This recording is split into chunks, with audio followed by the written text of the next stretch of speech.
अस्सलाम वालेकुम एवरीवन। इस लेसन में मैं आप लोगों को कुछ ऐसी चीज़ें बताऊंगा जिससे आप लोग स्केचिंग और शेडिंग आपके लिए इंतहाई आसान हो जाएगी। ठीक है। लास्ट लेसन में हमने ये चीज़ देखी थी कि हम जो स्केचिंग कर रहे होते हैं, इनइक्वालिटीज़ दी हुई हों या आपको इक्वालिटीज़ इक्वेशंस दी हुई हों, तो उनको हम मैथमेटिकली किस तरह से प्रोसेस करते हैं, कैसे कर रहे होते हैं और सर्किल कैसे बन के आ रहा होता है, लाइंस की इक्वेशंस इनइक्वालिटीज़ कैसे निकल के आ रही होती हैं, तो वो सारी फॉर्मेशंस हमने लास्ट लेसन में देखी थी। और जब भी मैंने लास्ट लेसन के टाइटल में एंड में लिखा हुआ है लॉजिक, सही है। लेकिन यहाँ पर प्रॉब्लम यह है कि पेपर में अगर बच्चे यही लॉजिक अप्लाई करने जाएंगे, पेपर में इतना टाइम होता नहीं है आप लोगों के पास।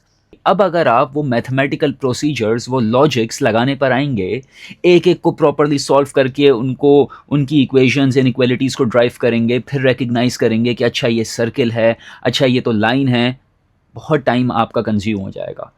तो ऐसा क्या किया जाए कि आप easily with in minutes, with in seconds ये रिकग्नाइज कर लें, सिर्फ देख कर इनइक्वालिटीज़ को कि ये सर्किल है, ये लाइन बनेगी। और अगर लाइन बनेगी तो कैसी लाइन होगी, हॉरिजॉन्टल होगी, वर्टिकल होगी, परपेंडिकुलर बाइसेक्टर होगी। मैं इसके बारे में अभी डिस्कस करूंगा सारी चीज़ों के बारे में इसी वीडियो लेसन में कि how would you recognise by just seeing the inequality कि सर्किल बनेगा, लाइन बनेगी, horizontal, vertical, perpendicular bisector.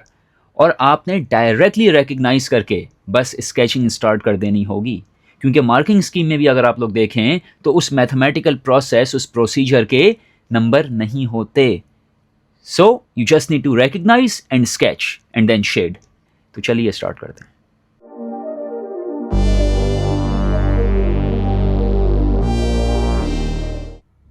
Circle को रिकग्नाइज कैसे करेंगे? सर्किल को रिकग्नाइज करने का एक तरीका होगा पेपर में।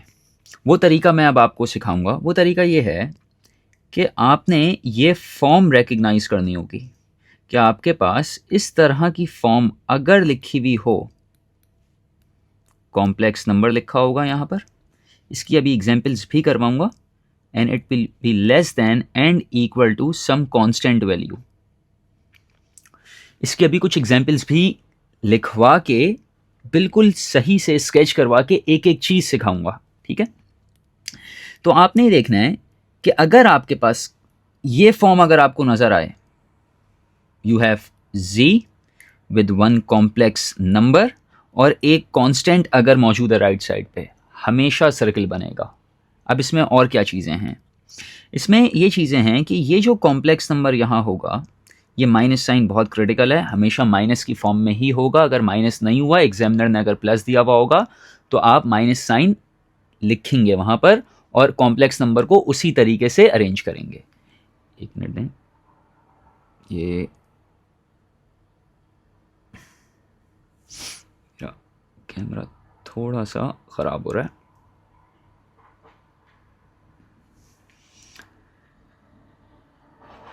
ठीक है। सो अब ये जो कॉम्प्लेक्स नंबर है यहाँ पर, ये कॉम्प्लेक्स नंबर बेसिकली रिप्रेजेंट कर रहा है सेंटर ऑफ द सर्किल को। कैसे बताऊंगा अभी। और ये कांस्टेंट रिप्रेजेंट करेगा रेडियस को। चलते हैं इसकी कुछ एग्जांपल्स देखते हैं।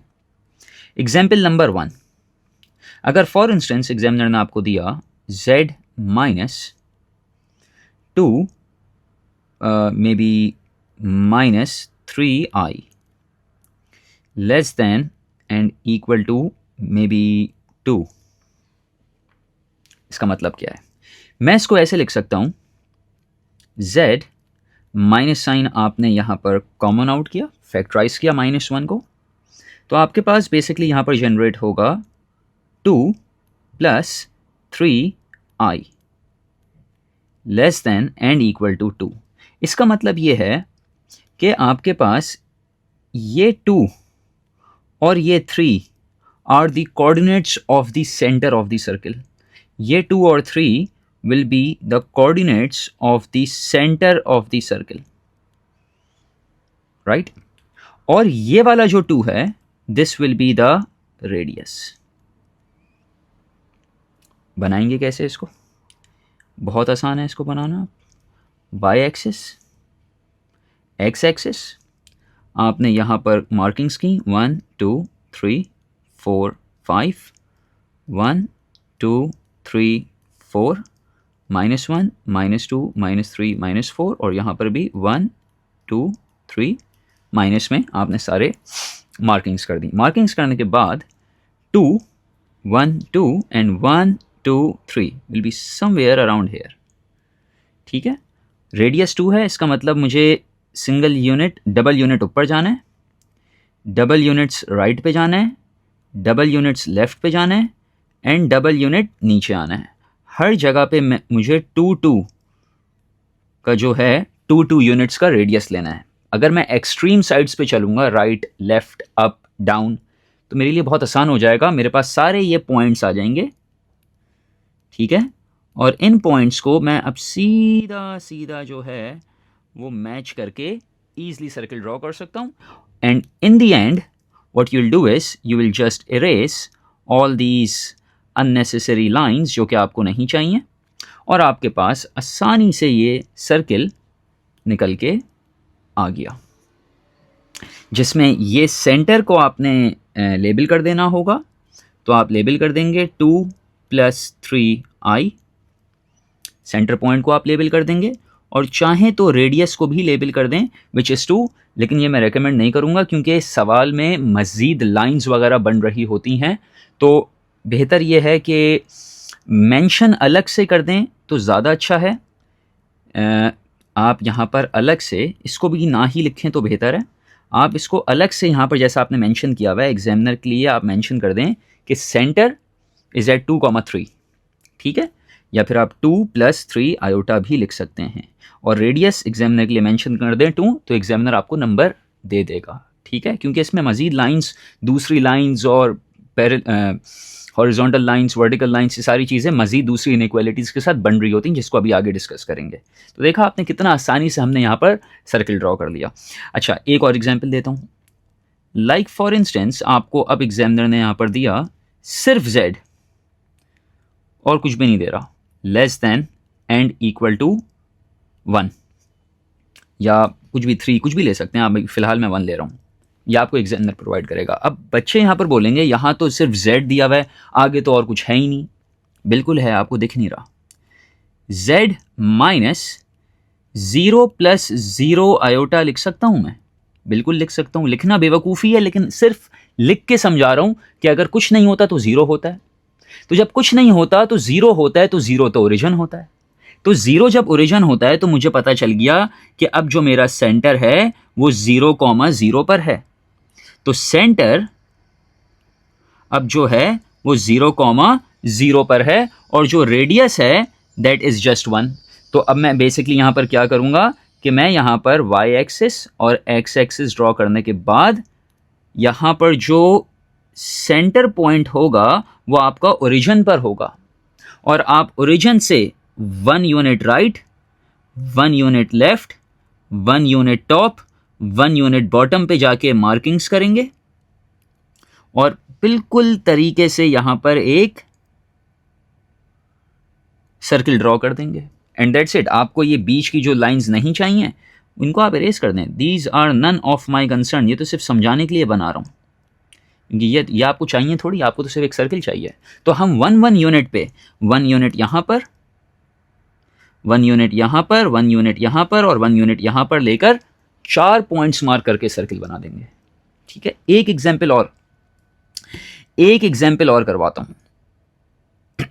लाइक फॉर इंस्टेंस आपको एग्जामिनर ने अब एग्जाम्पल नंबर 3 आपको एग्जामिनर ने दिया z + 5, दैट्स इट, और कुछ भी प्लस दे दिया। ठीक है, z + 5 less than and equal to may be कह सकते हैं हम 2, सही है। अब आप कहेंगे यहाँ तो i है ही नहीं, बिल्कुल है, आपको नज़र नहीं आ रहा। सबसे पहले z है, ठीक है, ये भी एक कॉम्प्लेक्स नंबर है भाई, ये भी एक कॉम्प्लेक्स नंबर है, इसको लिखेंगे कैसे, और एक कांस्टेंट है। तो हम करेंगे क्या, हम इसको लिख सकते हैं z -5 प्लस लिखें माइनस लिखें, जीरो के साथ फर्क नहीं पड़ता, 0 iota, less than and equal to 2। तो मुझे यहाँ से फ़ौरन ये पता चल गया कि मेरा जो सेंटर है वो -5 और 0 पर है। फ़ौरन मुझे इंडिकेशन हो गई मेरा सेंटर -5, 0 पर है, विद रेडियस 2। इसका मतलब इसका अगर मैं सर्किल बनाऊंगा तो इसका सर्किल कैसे बनेगा? -5 और 0 पे सबसे पहले आप पॉइंट मार्क करेंगे। -5 और 0 कहाँ पर होगा? 1 2 3 4 5 यहाँ पर होगा।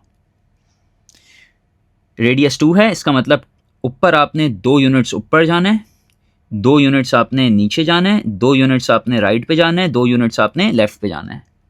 ये ना आपका सर्किल बन गया।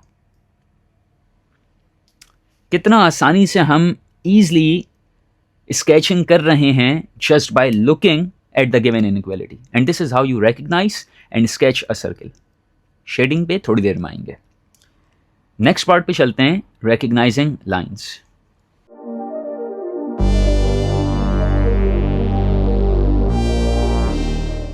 अच्छा, परपेंडिकुलर बाइसेक्टर के केस में एग्जामिनर आपको किस तरह से चीज़ें प्रोवाइड करेगा उसको समझाता हूँ मैं। सो बेसिकली होता यहाँ पर ये है कि आपके पास कॉम्प्लेक्स नंबर, ये माइनस साइन बहुत ज़रूरी है, और z माइनस साइन बहुत ज़रूरी है, और यहाँ पर कोई ना कोई कॉम्प्लेक्स नंबर आपको गिवन होगा, राइट?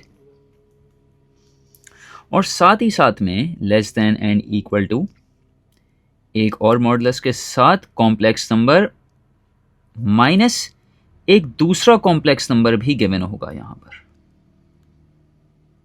अगर तो आपने ये शक्ल, ये मैथमेटिकल फॉर्म पेपर में रिकग्नाइज कर ली तो आपको फ़ौरन पता चल जाना चाहिए परपेंडिकुलर बाइसेक्टर बनेगा। करके भी अभी दिखाऊंगा इसको कैसे। देखें, ये माइनस साइन बहुत क्रिटिकल है।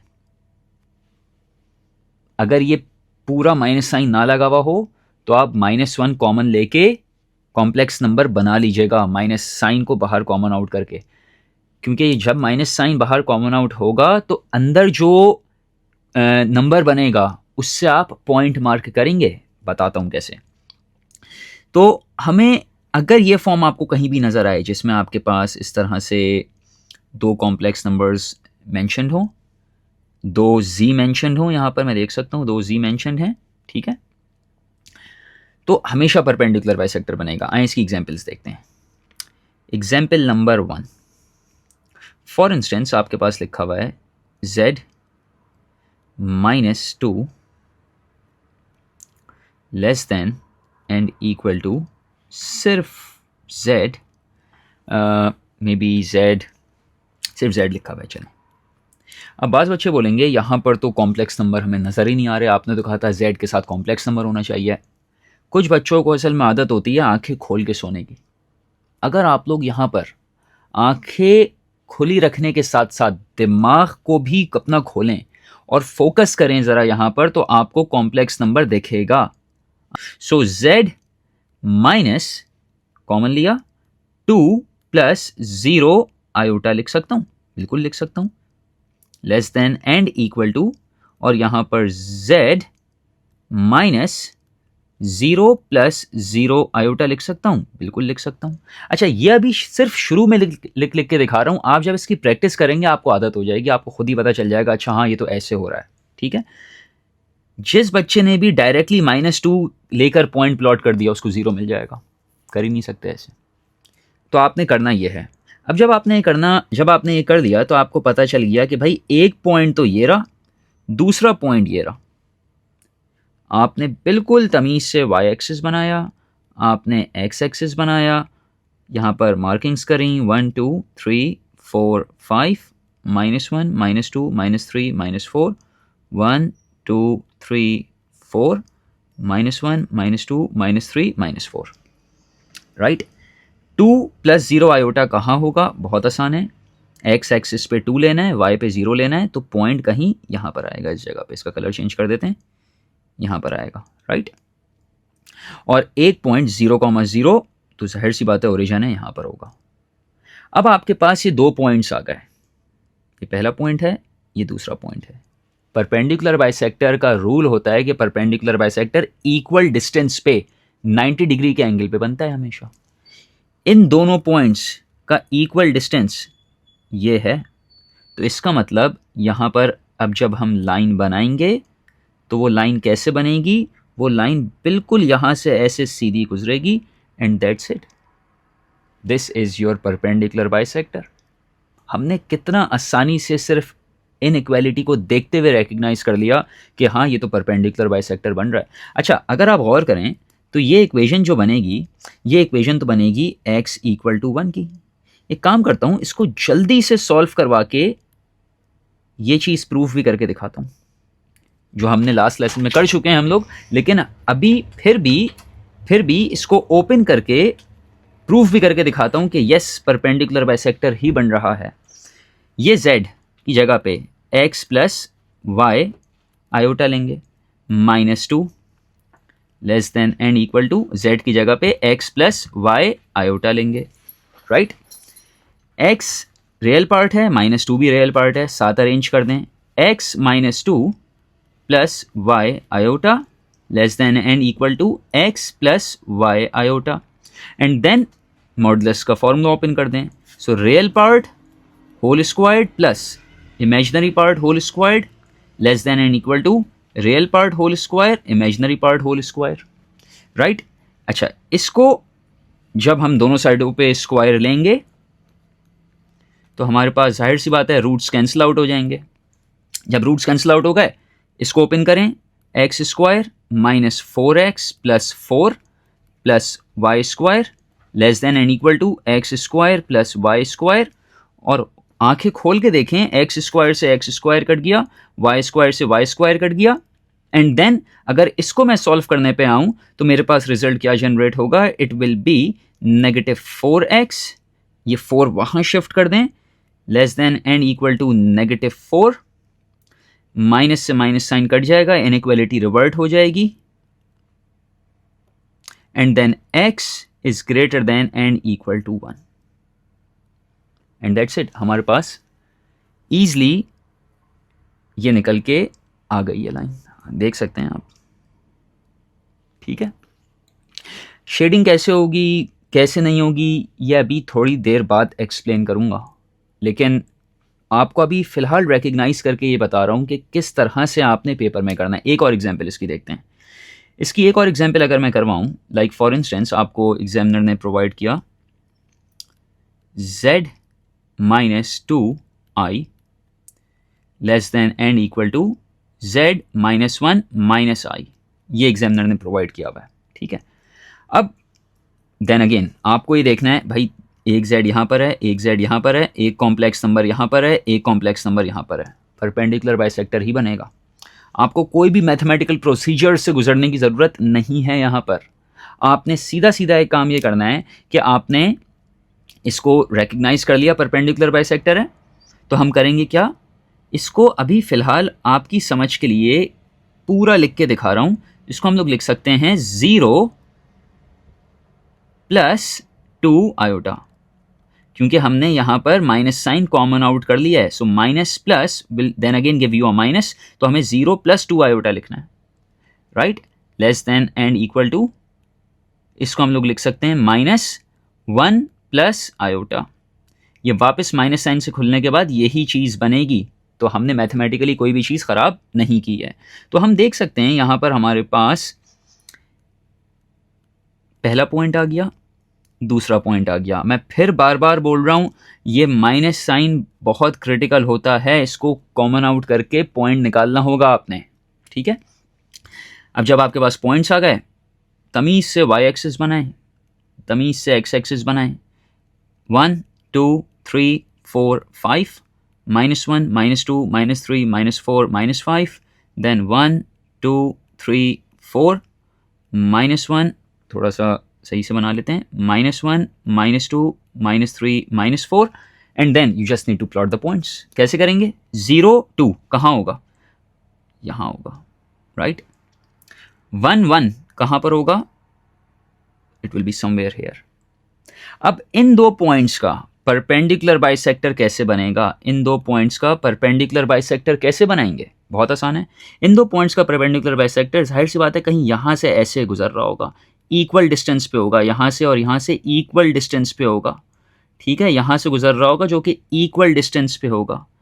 तो मुझे दिख रहा है कि अगर मैं यहाँ से ऐसे परपेंडिकुलर बाइसेक्टर बनाऊंगा तो this is the perfect perpendicular bisector जो कि इन दो पॉइंट से गुजर रहा होगा, एक ये वाला पॉइंट और एक ये वाला पॉइंट। दैट मीन्स हम ईजिली यहाँ पर विद इन मिनट्स, हमने कोई यहाँ पर 10-12 मिनट नहीं लगाए बल्कि easily with in a few minutes हमने रिकग्नाइज कर लिया कि ये वाली लाइन बनेगी। शेडिंग कैसे होगी देन अगेन वो थोड़ी देर बाद एक्सप्लेन करूँगा मैं, लेकिन अभी सिर्फ स्केचिंग बता रहा हूँ कि रिकग्नाइज कैसे करना है और स्केच कैसे करना है। अब चलते हैं उन लाइंस पर जिसमें हॉरिजॉन्टल और वर्टिकल लाइंस आपसे एग्जामिनर पूछेगा।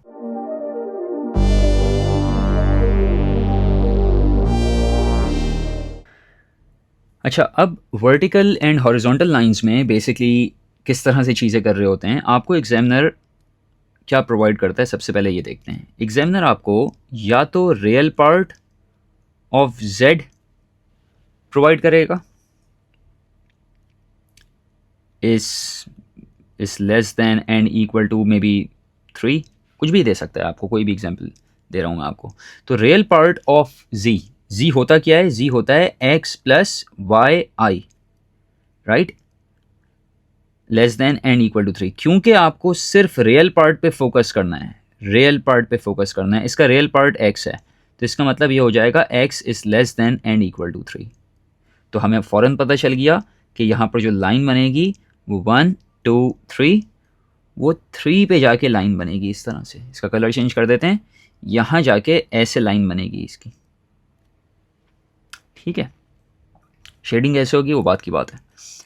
लाइक फॉर इंस्टेंस अगर आपको वो कहता imaginary part of z is less than and equal to may be -2, तो हमें पता है कि इमेजिनरी पार्ट z आपके पास x प्लस वाई आयोटा होता है, less than and equal to -2।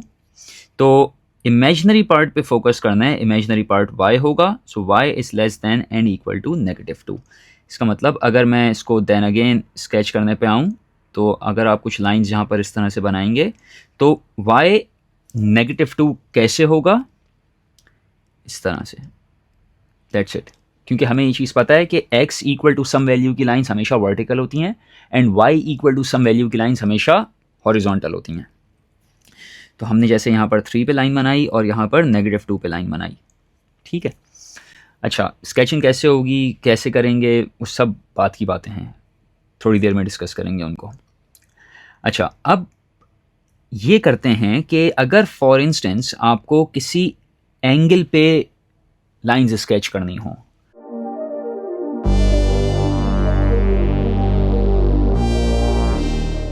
Like for instance अगर आपको एग्जामिनर प्रोवाइड करे argument of z is less than and equal to π/4, आपको एग्जामिनर ये भी प्रोवाइड कर सकता है argument of z is less than and equal to -π/4। तो हम यहाँ पर किस तरह से चीज़ों को डील करेंगे, देखें वही काम करना है जैसे अभी करते आए हैं। ये चीज़ रिप्रेजेंट कर रही है एंगल, जिसको हम π/4 रेडियंस भी कह सकते हैं या हम 45 डिग्रीज भी कह सकते हैं, राइट। इसको भी हम -π/4 रेडियंस भी कह सकते हैं या -45 डिग्रीज भी कह सकते हैं। एक चीज़ तो हमें पता है कि 45 डिग्रीज पॉजिटिव एंगल है, तो ये एंटी क्लॉकवाइज एंगल होगा। -45 जो एंगल है ऑब्वियसली बात है ये नेगेटिव है, तो ये क्लॉकवाइज एंगल होगा। अब बात करते हैं इस z की।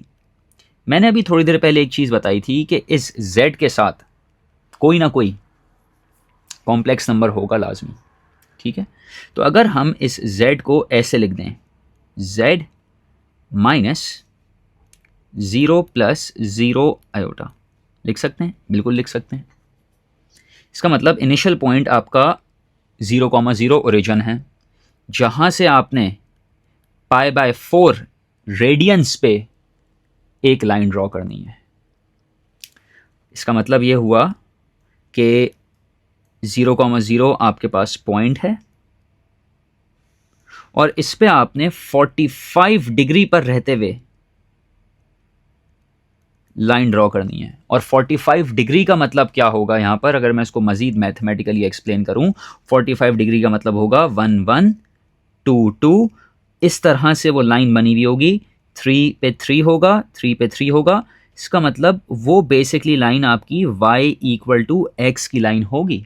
लेकिन अभी हम y = x लिख के कंफ्यूज नहीं हो रहे। तो आपकी लाइन इस तरह से बिल्कुल एक 45 डिग्री पे डायगोनल लाइन बन रही होगी, राइट?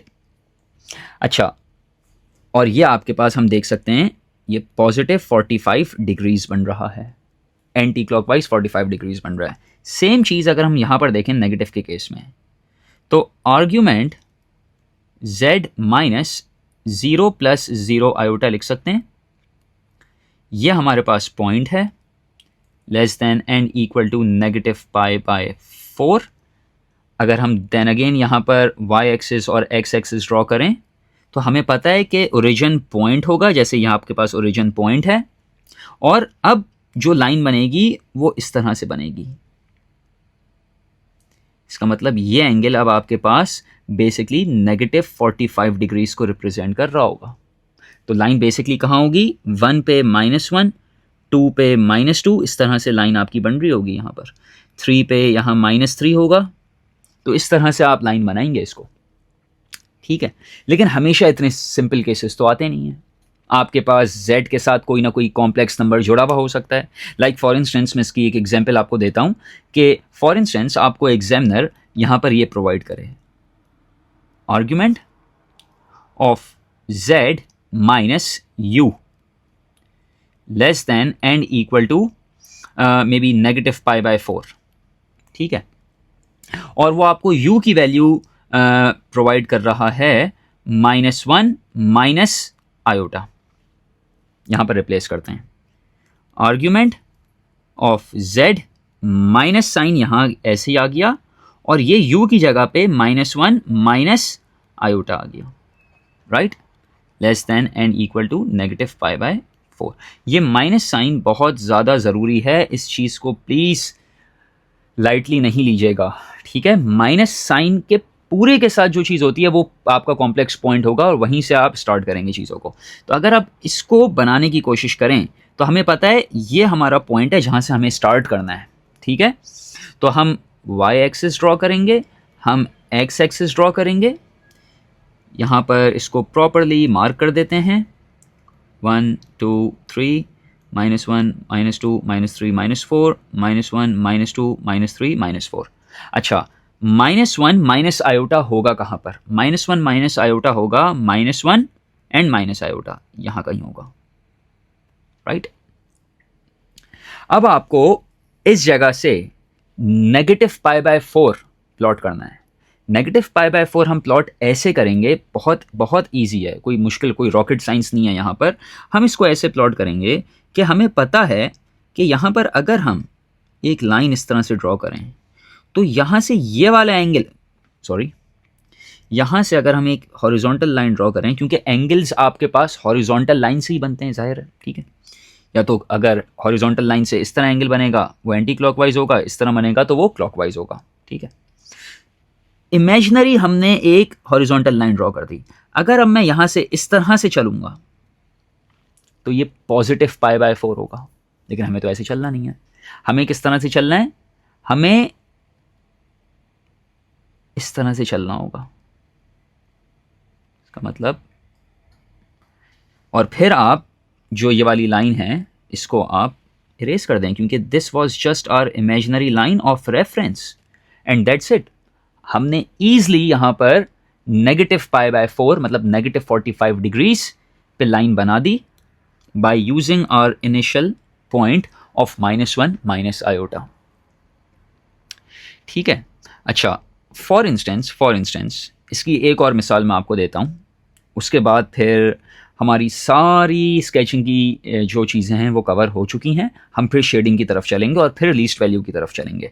अच्छा, सो अगर फॉर इंस्टेंस एग्जामिनर आपको एक और मिसाल ज्यूम करते हैं, लाइक फॉर इंस्टेंस एग्जामिनर ने आपको ये प्रोवाइड किया z may be -4 iota less than n equal to -π/4। मैं जान के नेगेटिव की एग्जाम्पल्स इस वजह से करवा रहा हूँ ताकि आपका कॉन्सेप्ट क्लियर हो, ठीक है।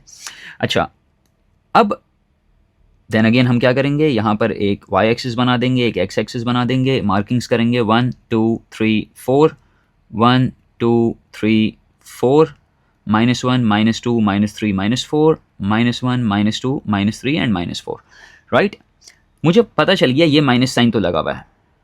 -4 पे पॉइंट प्लॉट नहीं होगा, माइनस को हटा के अलग रख के जो अंदर चीज़ होती है उसको देखते हैं। बार बार ये चीज़ एक्सप्लेन करने की कोशिश कर रहा हूँ इस वीडियो लेसन में। तो इसका मतलब 4 आयोटा जाहिर सी बात है y एक्सिस पर होगा। अच्छा, अब बाज़ बच्चे बोलेंगे ये तो हमें सिर्फ आयोटा नज़र आ रहा है, इसमें तो पूरा कॉम्प्लेक्स। भाई ये पूरा कॉम्प्लेक्स नंबर ही है, इसको लिख के दिखा देता हूँ। आर्ग्यूमेंट ऑफ z माइनस, इसको ऐसे भी तो लिख सकते थे, ऐसे भी तो लिख सकते हैं, इसको नहीं लिख सकते? बिल्कुल लिख सकते हैं इसको ऐसे। जब इसको बिल्कुल ऐसे लिख सकते हैं, इसका मतलब 0,4 0 + 4 आयोटा का मतलब क्या होता है? इसका मतलब होता है 0,4। तो 0,4 कहाँ होगा? 0,4 इधर होगा, यहाँ पर। ये रहा 0,4, दिस इज 0,4। जब हमें ये पता चल गया, अब हमें इस जगह से -45 डिग्री पे एंगल बनाना है। इसका मतलब लाइन नीचे बनेगी, क्लॉकवाइज बनेगी, नीचे की तरफ बनेगी, ऊपर की तरफ नहीं जाएगी, नीचे की तरफ बनेगी। -45 डिग्रीज है, ठीक है। इसका मतलब लाइन कहीं ऐसे, यहां पर ऐसे बन रही होगी। इसकी एक आसान टेक्निक तो ये है कि आप, क्योंकि ये +4 है यहाँ पर, जब 45 डिग्री पे बनाऊंगा ना, तो एक मैथमेटिकल कॉमन सेंस कहती है कि लाइन यहां से गुजरेगी इस तरह से, ठीक है। और आप वो रेफरेंस लाइन बना के भी काम कर सकते हैं, जिसकी अभी फिलहाल ज़रूरत नहीं है। रेफरेंस लाइन बनाएं और इस रेफरेंस लाइन से बिल्कुल स्ट्रेट लाइन जब मैं ऐसे बनाऊंगा तो ये एंगल -π/4 का एंगल होगा, सही है। और ये चीज़ हमें IGCSE ओ लेवल्स की anticlockwise, sorry I take my words back, clockwise rotation में चीज़ सिखाई जाती है कि अगर कोई चीज़ फॉर इंस्टेंस मौजूद है, +4 पे मौजूद है, y पे एक लाइन अगर आपके पास मौजूद है, और उसको अगर आप रोटेट करें 45 डिग्रीज पे क्लॉकवाइज, तो वो लाइन बेसिकली आपके यहां पर +4 ऑन दी x एक्सिस पे क्रॉस करने लगेगी। खुद सोचें, अगर एक लाइन इस तरह से बनी हुई है y पे और वो 45 डिग्रीज क्लॉकवाइज पे रोटेट हो रही है, जाहिर सी बात है वो x एक्सिस पे 4 पे जाके कटेगी, ठीक है। सो आपके पास इस तरह से ये लाइन बन जाएगी, और फिर आपने ये जो रेफरेंस लाइंस हैं इनको आपने हटा देना है, क्योंकि this is none of my concern. तो आपके पास ये देखें लाइन बन गई। शेडिंग कैसे करेंगे वो थोड़ी देर में सीखेंगे। तो होपफुली आपको ये सारे स्केचिंग के कॉन्सेप्ट्स क्लियर हो गए होंगे। Now let's move on towards the part of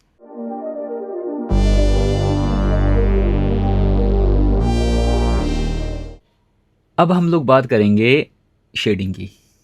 मैं तमाम केसेस में आपको शेडिंग सिखाऊंगा अब, ठीक है। सबसे पहला केस सर्किल का। सर्किल में शेडिंग किस तरह से करते हैं, क्या होता है, देखते हैं।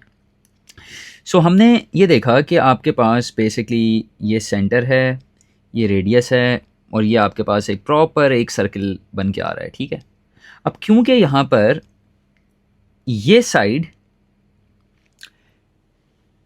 ये रिप्रेजेंट कर रही होगी सर्किल की इक्वेशन, मतलब ये x और y की फॉर्म में होगी आपकी left side, right, and that is less than the radius, ठीक है। यहां पर क्लियरली ये मेंशन हुआ है, this side is less than the radius. इसका मतलब लेस देन द रेडियस का मतलब है you need to confine yourself within the boundary of the circle, और आपकी बाउंड्री मैक्सिमम भी हर साइड पे 2 के रेडियस तक जा सकती है। इस केस के अंदर क्लियरली मुझे नज़र आ रहा है कि रेडियस 2 है, तो आप राइट जाएं, लेफ्ट जाएं, टॉप जाएं, बॉटम जाएं, डायगनल्स जाएं, हर जगह पे रेडियस 2 है। That means you need to confine yourself within the boundary of two radius. ठीक है, तो शेडिंग्स की जो होगी वो कैसे होगी, वो विद इन दिस सर्किल आप शेड करेंगे इसको। अच्छा, पेपर में सिर्फ ये एक इस तरह से सवाल नहीं आता, ये कंबाइन करता है सवाल, सर्किल को कंबाइन करेगा परपेंडिकुलर बाइसेक्टर के साथ, फिर आर्ग्यूमेंट के साथ, फिर वर्टिकल हॉरिजॉन्टल लाइंस के साथ। तो फिर आपने मल्टीपल शेडिंग्स को एक साथ देखना होता है, और फिर जो उनका कॉमन रीजन बन रहा होता है वो आपका फाइनल रिक्वायर्ड शेडेड रीजन होता है। इसको पास्ट पेपर्स में मजीद कवर करेंगे, लेकिन अभी फिलहाल मैं आपको सोलो शेडिंग करवा रहा हूँ कि आपके पास किस तरह से इंडिविजुअल केसेस में कैसे शेडिंग हो रही है। सही है, इस वाले केस पे आ जाएं। इसमें क्या लिखा हुआ है, लेस देन 1 लिखा हुआ है। लेस देन 1 मतलब रेडियस में अपना आपको कन्फाइन करना है। रेडियस क्या है, 1 का रेडियस है। You need to confine yourself within the circle, और रेडियस को आप पार करते हुए बाहर नहीं जा सकते। अगर बाहर चले गए तो आप सर्किल से ही आउट हो जाएंगे। अनटिल और unless greater than and equal to 1 नहीं लिखा हुआ होता तो फिर आपको सर्किल के बाहर शेडिंग करनी होती। लेकिन अभी less than and equal to 1 लिखा हुआ है, तो you need to confine yourself within the radius, within the circle, और सर्किल का रेडियस 1 है तो उसके अंदर रहना है हमें। तो इसका मतलब इसकी शेडिंग इस तरह से हो जाएगी, आपको सर्किल के अंदर रहना है, राइट। इसको देख लेते हैं। देन अगेन इसका भी केस बहुत आसान है। इसका रेडियस यहाँ पर 2 है, लेस देन, यहाँ पर ही कह रहा है this side is less than 2, that means then again you need to confine yourself within the boundary of the circle, जिसका रेडियस 2 है, आप उससे बाहर नहीं जा सकते, अदरवाइज यू विल एक्सीड 2। यहाँ पर less than and equal to 2 लिखा हुआ है, तो बाउंड्री आपकी 2 की है, आपको उसके अंदर रहना है, उसके अंदर रहना है। इसका मतलब ये शेड हो जाएगा। सो सर्किल की शेडिंग बहुत ही सिंपल और आसान होती है, ठीक है। लेकिन ये सोलो शेडिंग नहीं आती पेपर में, ये कंबाइन होके आती है। अभी मैं आपको सोलो शेडिंग सिखा रहा हूँ, फिर कंबाइन पास्ट पेपर के क्वेश्चन से वो भी सीख लेंगे कि कंबाइन इनइक्वालिटीज को एक साथ सॉल्व करके एक फाइनल रिक्वायर्ड शेडेड रीजन कैसे निकालते हैं, उसके बारे में भी बात करेंगे। अच्छा, अब बात करते हैं दूसरे केस की, परपेंडिकुलर बाइसेक्टर्स की शेडिंग की बात करते हैं। आपके सामने मैंने यहाँ पर कुछ नीचे नोट्स लिखे हुए हैं, इसको अभी एक्सप्लेन करता हूँ।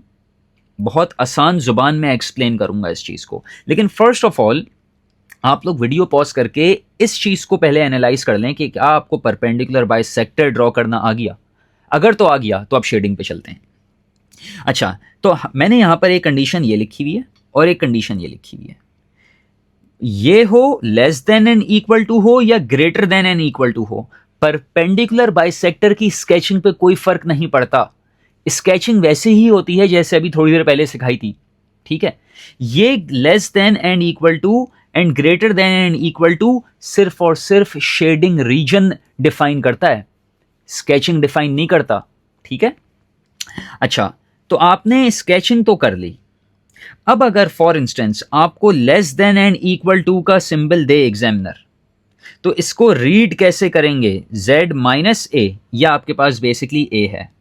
यहां पर मैं इसको बोल देता हूं this is a and this is b, ठीक है। तो आपके पास क्लियरली मुझे नजर आ रहा है कि ये a है, यहां पर this is a and this is b, ठीक है। अच्छा, अब आपने बेसिकली इसको रीड करना सीखना है। इसको रीड कैसे करेंगे, इसको बोलेंगे z is closer to a than to b, z is closer to a than to b, shade the portion with a। अगर आसानी से एक्सप्लेन करूं तो जो भी लेस देन का साइन जिस भी साइड की तरफ होगा, मैं देख सकता हूं लेस देन का साइन a की तरफ है, तो आपने वो पोर्शन शेड करना है जिसमें a मौजूद होगा। ये वाला साइड शेड हो जाएगी क्योंकि इसमें आपके पास 2 मौजूद है, लेस देन का साइन इसके साथ मौजूद है, 2 के साथ मौजूद है यहाँ पर, तो इसका मतलब ये वाली साइड शेड हो जाएगी। दैट मीन्स मैं शेड करने पे जब आऊँगा इसको, तो मैं ईजिली यहाँ पर ये वाली साइड शेड कर दूंगा। अगर फॉर इंस्टेंस यहाँ पर greater than and equal to होता, तो लेस देन की जो साइड है वो b के साथ है। अगर ये वाला साइन होता तो हम देखेंगे ये जो लेस देन वाली साइड होती है ना, ये लेस देन वाली साइड, ये किसके साथ होती है, अब ये 0 के साथ है, मतलब ये इसके साथ है, इस वाले पॉइंट के साथ है, और ये वाला पॉइंट इधर है। तो इसका मतलब अब हम शेड कहाँ करेंगे? अब हम शेड करेंगे इस रीजन में शेड करेंगे। तो अगर आसान जुबान में समझाऊं तो लेस देन और ग्रेटर देन वाली जब साइन लगी हुई होगी तो जो लेस वाला पार्ट होगा ना, जो लेस वाला पार्ट होता है वो हम देखेंगे वो किस तरफ है, ठीक है, और उस पोर्शन में आपने शेड करना होगा। सिंपली दैट्स इट, कोई रॉकेट साइंस नहीं है। सेम लॉजिक यहां पर अप्लाई करते हैं। आप मुझे बताएं, ये लेस वाला पोर्शन इसके साथ है, ठीक है, इस वाले पॉइंट के साथ है, और ये वाला पॉइंट कहां पर है? जज करें, ये वाला पॉइंट कहां पर है? ये वाला पॉइंट ये लिखा हुआ, ये लिखा हुआ 1,1, ठीक है। 1 प्लस आयोटा बेसिकली क्या होता है? 1 प्लस आयोटा 1,1 होता है ना, ठीक है। तो ये वाला पॉइंट है, ये वाली जो लेस देन वाली साइड है, लेस देन वाली जो साइड है ये इस वाले पॉइंट के साथ है, इस वाले पॉइंट के साथ है। मैंने इसको शायद सही से रेज यहाँ नहीं किया, इसको रेज करके तरीके से लिख लेते हैं। तो हमने देखा ये लेस देन वाली साइड जो है ये इस वाले पॉइंट के साथ है, इसका मतलब ये पूरा रीजन शेड होगा। तो हम क्या करेंगे? हम बिल्कुल तरीके से ये वाला रीजन शेड कर देंगे। अगर फॉर इंस्टेंस ये नहीं होता बल्कि आपका साइन इस तरह से लगा हुआ होता जो कि इसके साथ होता तो हम देख सकते हैं कि ये पॉइंट है बेसिकली 0,2 का, क्योंकि हम देख सकते हैं कि अब जो ये साइन है ये इसके साथ है, 0,2 के साथ है, ठीक है। तो ये वाला पोर्शन शेड होगा। तो आप सीधा सीधा क्या करेंगे? ये वाला पोर्शन शेड कर देंगे, राइट। अच्छा, अब हम लोग चलते हैं वर्टिकल एंड हॉरिजॉन्टल लाइन्स। ये तो बहुत आसान है, इस पे मैं ज़्यादा वक्त नहीं लगाऊंगा। यहाँ पर क्या लिखा हुआ है? x is less then 3। तो x लेस देन कहाँ होता है? लेफ्ट साइड पे या राइट साइड पे? ऑब्वियसली लेफ्ट साइड पे, तो ये वाली साइड शेड होगी। Similarly y is less than and equal to -2। y less than कहाँ होता है? नीचे या ऊपर? नीचे होता है, तो ये वाली साइड शेड होगी, ठीक है। तो ये हॉरिजॉन्टल और वर्टिकल शेडिंग बहुत आसान होती है, इसमें आपने कुछ भी नहीं करना होता, सिर्फ और सिर्फ ये देखना होता है x ग्रेटर है या लेस है। अगर x ग्रेटर है राइट साइड, x लेस है लेफ्ट साइड, y ग्रेटर है ऊपर, y लेस है नीचे, ठीक है। अब चलते हैं दूसरी आखिरी टाइप ऑफ शेडिंग की तरफ, और आखिरी टाइप ऑफ शेडिंग आपके पास आर्ग्यूमेंट की शेडिंग है। अब आर्ग्यूमेंट के केस के अंदर ये भी बहुत आसान है, इसमें भी आपके पास बेसिकली दो केसेस आ सकते हैं। वो दो केसेस क्या हैं? या तो आपके पास लेस देन एंड इक्वल का निशान होगा या तो ग्रेटर देन एंड इक्वल का निशान होगा। लेस देन एंड इक्वल या greater than and equal sketching decide नहीं करता है, ये सिर्फ और सिर्फ शेडिंग रीजन डिसाइड करता है कि कहाँ शेड होगा। स्केचिंग आपको जो थोड़ी देर पहले सिखाई है, स्केचिंग बिल्कुल वैसी ही होती है, ठीक है। स्केचिंग पे कोई फर्क नहीं पड़ता। ये less than and equal and greater than and equal सिर्फ और सिर्फ शेडिंग रीजन डिफाइन करेगा। अगर लेस देन एंड इक्वल हुआ, लाइन के नीचे शेड करेंगे, बिलो द लाइन शेड करेंगे, बिलो द लाइन। ये है इसकी condition. If you have the argument z minus A, कोई भी नंबर हो सकता है, z minus A is less than and equal to theta, तो लाइन के बिलो शेड करेंगे, लाइन के नीचे शेड करेंगे, ठीक है। आपने लाइन के नीचे शेड करना होगा, इसका मतलब शेडिंग जो होगी वो यहां पर होगी, लाइन के नीचे शेड होगी। अगर for instance greater than and equal का निशान होता है, ग्रेटर देन एंड इक्वल का निशान होता है, तो ग्रेटर देन एंड इक्वल के केस में लाइन के ऊपर शेडिंग होगी, लाइन के ऊपर यहां शेडिंग होगी, राइट। अच्छा, एक और केस इसका देख लेते हैं। अब जैसे ये है, बहुत आसान है। अभी क्या सिखाया मैंने आप लोगों को कि अगर for instance less than and equal का निशान होगा तो लाइन के नीचे शेड करेंगे, और अगर ग्रेटर देन एंड इक्वल का निशान होगा तो लाइन के ऊपर शेड करेंगे। दैट्स इट, कोई रॉकेट साइंस नहीं है, इतनी ही आसान शेडिंग पेपर में भी आती है। अब पेपर में और इसमें क्या फ़र्क है? पेपर में सोलो शेडिंग नहीं आती, कंबाइंड आती है। मुख्तलिफ इनइक्वालिटीज़ को एक साथ टैकल करके, मैथमेटिकली इनको देख के, स्केच करके, एक ही फिगर पे रहते हुए कॉमन शेडेड रीजन निकालना होता है। And this is it, this is everything for sketching and shading. And I really appreciate your efforts कि आप लोगों ने इतना लंबा लेक्चर प्रॉपरली देखा, प्रॉपरली समझा। In case if you have any questions तो आप बिल्कुल मुझसे पूछ सकते हैं, कमेंट कर सकते हैं, and I will definitely get back to you. क्योंकि वीडियो की लेंथ बहुत ज़्यादा लंबी हो गई है, तो मैं नेक्स्ट लेसन में आप लोगों को लीस्ट वैल्यू के questions through past paper questions समझाऊंगा। जब तक के लिए ख्याल रखिएगा। अल्लाह हाफ़िज़।